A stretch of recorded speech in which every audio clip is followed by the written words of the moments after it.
आज की कहानी क्राइम की दुनिया की एक ऐसी कहानी है जिसे सुनकर आपके रोंगटे खड़े होने वाले हैं। आपको आज की कहानी कई दिनों तक परेशान कर सकती है और यह कहानी नहीं, एक ऐसी रूह कंपा देने वाली सच्ची घटना है जिसे भारत में तंदूर कांड के नाम से जाना गया। अगर आप कमजोर दिल के हैं तो अभी इस कहानी को स्किप कर दे। कहानी की शुरुआत होती है दिल्ली से। दिल्ली के गोल मार्केट में एक सरकारी फ्लैट में सुशील शर्मा अपनी पत्नी नैना साहनी के साथ रहा करता था।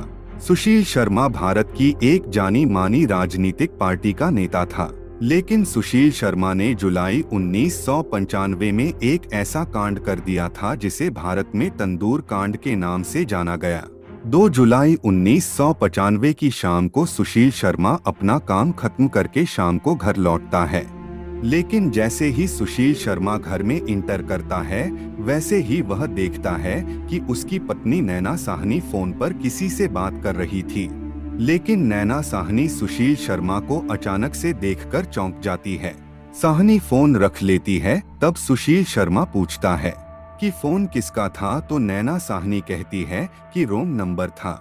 इतना कहकर नैना साहनी किचन में चली जाती है, लेकिन सुशील शर्मा को शक हो जाता है क्योंकि सुशील शर्मा अपनी पत्नी नैना साहनी के कॉलेज के दोस्त मतलूब करीम और नैना साहनी पर पहले से ही शक करता रहा था। सुशील शर्मा ने करीम से इस बारे में बात भी की थी, लेकिन करीम कहता है कि नैना साहनी उसकी सिर्फ एक दोस्त है। एक दिन नैना साहनी फोन को रखकर किचन में गई तो पीछे से सुशील शर्मा लैंडलाइन फोन से वही नंबर रीडायल करता है, तो वही हुआ जिसको सुशील शर्मा को शक था। सामने से आवाज आती है मतलूब करीम की। सुशील गुस्से में फोन रख देता है और भागकर नैना साहनी के पास जाता है और नैना साहनी से कहता है कि तुमने मुझसे झूठ क्यों बोला। सुशील के गुस्से ने सब कुछ खत्म कर दिया। नैना साहनी किचन के बाहर गेट के पास खड़ी थी और सुशील शर्मा उसके सामने। तभी सुशील शर्मा अपना लाइसेंसी पिस्टल निकालता है और नैना साहनी की तरफ 3 फायर करता है। पहली गोली छत पर जाकर लगी, दूसरी गोली नैना की गर्दन पर और तीसरी गोली लगी सीधे नैना साहनी के सिर पर। गोली लगते ही मौके पर ही नैना साहनी की वहीं पर मौत हो जाती है।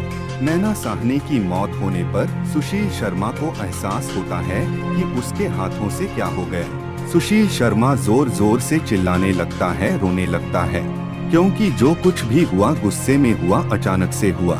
इसका पहले से कोई प्लान नहीं था। अब सुशील शर्मा उस लाश के पास बैठा हुआ, उसे लगा कि अब वो भी नहीं बच पाएगा। तब सुशील शर्मा खड़ा होता है और अंदर जाता है और अंदर से एक बड़ा पॉलीथीन का बैग लाता है। साहनी की लाश को उस पॉलीथीन की बोरी में डाल देता है। वह बोरी जिसमें नैना साहनी की लाश थी उसे घसीटता हुआ अपनी मारुति कार के पास ले जाता है। 1995 में सुशील शर्मा के पास मारुति कार थी और सुशील शर्मा उस लाश को मारुति कार की डिग्गी में रख लेता है और गाड़ी स्टार्ट करता है। सुशील शर्मा गोल मार्केट से निकलकर ऐसे ही गाड़ी में घूमता रहता है, क्योंकि उसके दिमाग में चल रहा था कि आखिर इस लाश का करें तो करें क्या। दोस्तों, फिर उसने नैना साहनी की लाश के साथ जो किया वो देखकर आपका दिल दहल जाएगा। जब सुशील शर्मा गाड़ी चला रहा था तभी सुशील के दिमाग में एक बात आती है। वे तुरंत गाड़ी को घुमाकर ITO पुल पर पहुंच जाता है, क्योंकि सुशील शर्मा के दिमाग में अब यह बात आई थी कि वह अपनी पत्नी की लाश को ITO पुल से नीचे यमुना में फेंक देगा। सुशील शर्मा अपनी गाड़ी इसी ITO पुल के ऊपर साइड में खड़ी करता है, लेकिन सुशील शर्मा देखता है कि इतनी रात के वक्त भी बहुत ज्यादा ट्रैफिक है। उसे डर था कहीं कोई उसे देख ना ले, क्योंकि वह एक बड़ी राजनीतिक पार्टी का नेता भी था, जिस कारण लोग उसे जानते भी थे। वह पकड़े जाने के डर के मारे अपना इरादा बदल देता है। सुशील वहीं से गाड़ी घुमा लेता है और वापस कनॉट प्लेस पहुंच जाता है और अपने बगिया रेस्टोरेंट में पहुंच जाता है। यही वह रेस्टोरेंट था जिसमें इस तंदूर कांड को अंजाम दिया गया था। सुशील शर्मा इस बगिया रेस्टोरेंट, जो आज लीला होटल है, इसमें अपनी गाड़ी पार्क करता है और भागकर सीधे रेस्टोरेंट के अंदर चला जाता है। लेकिन जैसे ही अंदर पहुंचता है तो वे देखता है कि अंदर बहुत सारे लोग खाना खा रहे थे। उस वक्त रात के लगभग 10 बजे थे।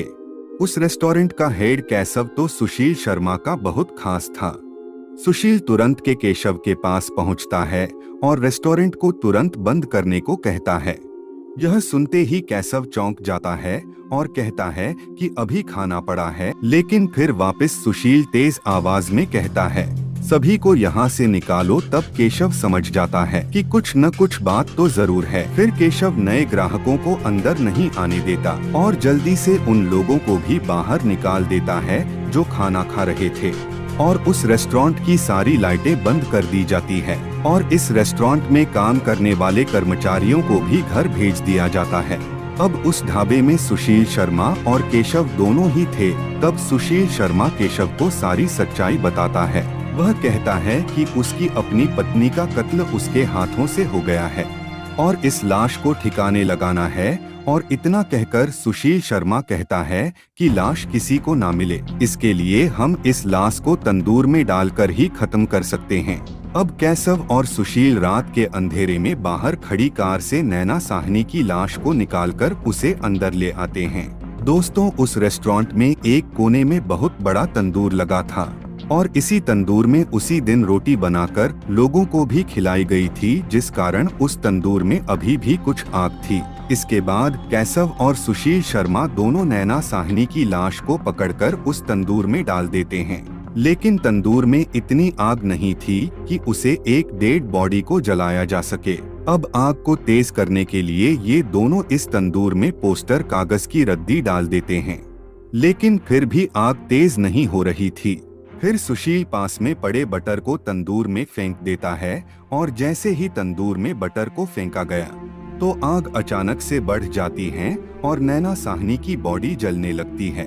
सुशील शर्मा लाश को जल्दी से जलाना चाहता था तो उसने पास में बर्तन में पड़ा और बटर इसमें डाल दिया, जिस कारण तंदूर में आग इतनी ज्यादा लग गई कि रेस्टोरेंट की दीवार के पार भी उस आग की लपटों को साफ देखा जा सकता था। वहीं पास से अब्दुल नजीर नाम का एक पुलिस कांस्टेबल गुजर रहा था और दो आदमी पास खड़े हैं। अब्दुल जब अंदर जाता है तो केशव आगे आ जाता है। अब्दुल कहता है कि अंदर आग लगी है तो केशव कहता है कि अंदर आग नहीं, कुछ पोस्टर पुराने कागज जला रहे हैं। तो अब्दुल कहता है थोड़ा ध्यान से कहीं आग ना लग जाए।